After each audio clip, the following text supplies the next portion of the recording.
Within the music class here, we've built two different constructors to get our variables. So what we can do is go over here to the music class, or the studio now, and build two different music objects. So we're just going to go ahead and we're going to build the generic object, show those printouts, and then we're going to build one with our constructor's parameters and show those printouts. So we'll go music, we'll call it song1 equals new music. When I do the parentheses and put a semicolon, that's what we get.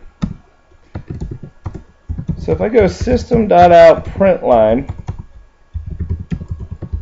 and I go here to song1 dot, there I see the variables, and here I see the methods as well. Notice I still have access to these variables when I may not always want to. We're going to have to change a keyword there to do that. So let's change those keywords right now. Let's go ahead and throw out in front of these four words here the word private. And then watch what happens. Watch what happens when we throw the word private out in front here. We'll go back over here. We're going to retry to remake the song object. Song1 dot. Now I don't have access to those variables anymore.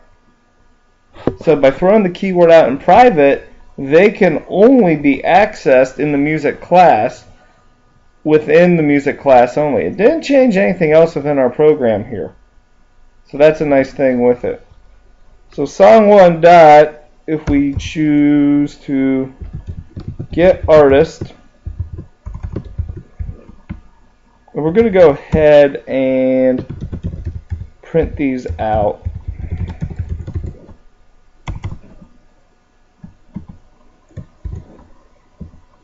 I'll just copy paste it so I can switch the methods real quick. Get artist, I'm going to call it a get title,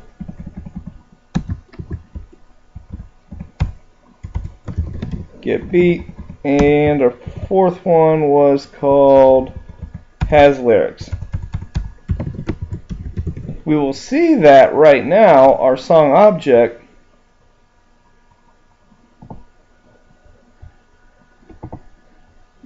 needs to have these four things. So right now it returned, because our constructor is empty, none, unknown, 0, and false with our beats and whatnot. Now if we go up here, we still have to know the order: beat, lyrics, artist, and title. But now we can go here and add those in. So the typical song has 120 beats. We're going to say that it does have lyrics. The song, which one I do next? Artist, we'll call it Elvis. And the title is Hound Dog. We'll go with a classic. Now watch what happens to these four pieces right here. Now it prints them out correctly with that particular object. When we call to those methods to get the certain part of the object and then return it.